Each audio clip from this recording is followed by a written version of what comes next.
On the Catwalk by Chris Rose. I can't believe I'm here. Only a few hours ago, I was walking down the catwalk, feeling the flashes from the cameras and the eyes of the people watching me, keeping cool, doing my stuff, and now I'm here. I'm in jail. My name is Carrie Brown. I was a famous model. Now I'm a famous criminal. I'm going to tell you the story of how I got here, and I'm going to tell you why I'm innocent.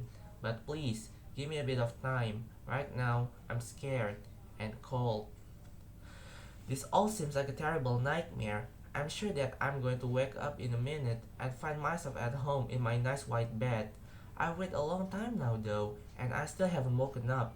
I'm only 18 years old, scared, cold, and in jail.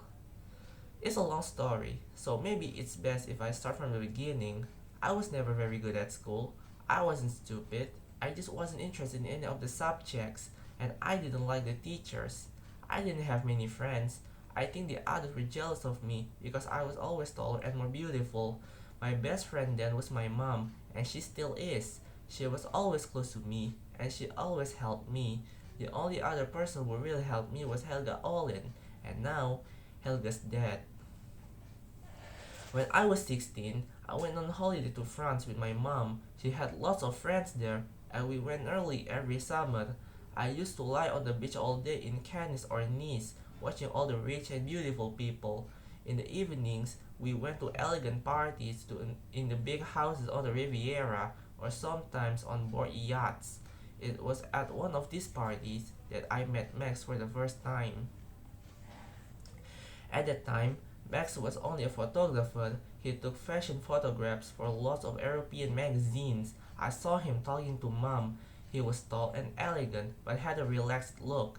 He was wearing an open neck shirt without a tie, and he hadn't had a shave. Carrie, this is Max. Mom introduced him to me. He's a photographer. He says he wants to take some photos of you. He thinks you could be a model. Of course, at the time I was delighted. Now I realize that meeting Max was probably the biggest mistake I ever made.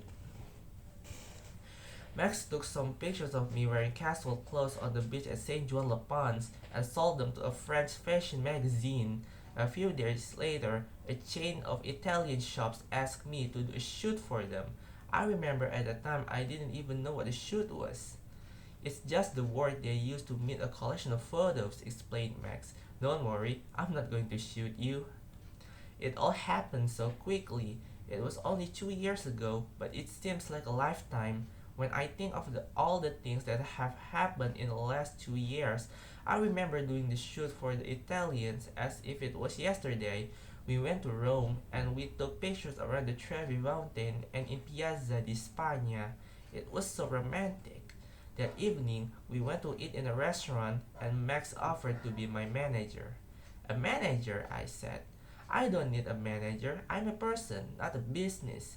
Listen, replied Max.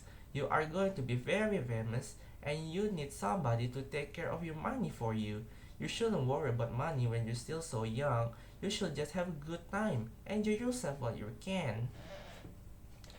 Because I was still too young, Mom signed the contract for me. Max became my manager. I think Max was a really good manager because after I had signed the contract, everything exploded. I was traveling all the time. In 1 week, I went from Paris to New York to Tokyo and then back to Paris. I never saw our house. I lived in hotels. We always went to eat in restaurants, but I couldn't eat what I wanted. When Max and Mom ate dim sum, pasta, sushi, or steak, I just had some salad and a bottle of mineral water.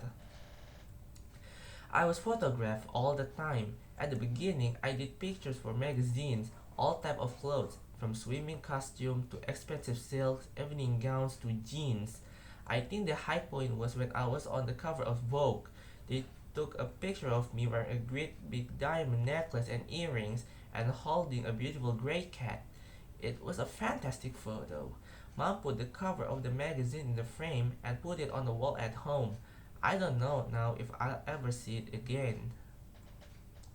It was after the Vogue front cover that I started to get offers from the really big names. Gucci, Dior, Armani, and Versace all asked me to model their new spring, summer, autumn, or winter collections.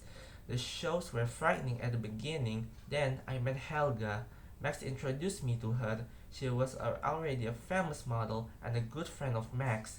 Helga was probably my only friend in the world of modeling. She was a bit older than me and had a lot more experience. She helped me when I was nervous or frightened before one of the big catwalk shows. Even though the shows were scary, I felt excited when I walked out from behind a curtain onto the long catwalk.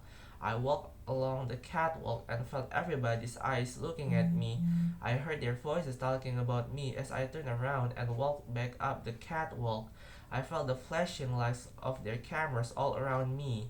I remember that I wore sunglasses all the time because there was always the light of the cameras flashing in my eyes. To tell you the truth, I don't know if I was happy or not. Everything seemed to happen too quickly for me to enjoy it. And then there was the other problem, drugs. There, I've said it.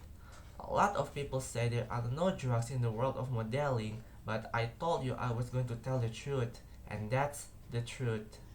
It's sad, but it's true. A lot of the other girls in my profession have taken or still take drugs. Models have to stay awake for 24 hours a day sometimes. Photo shoots, catwalk shows, interviews, travel. Some of the girls take drugs to help them feel happy or just to stay awake. It's a real problem in modeling. I have never taken any drugs. I don't even smoke or drink alcohol. I look after my body and my looks very carefully. This is the truth. But now the police don't believe me.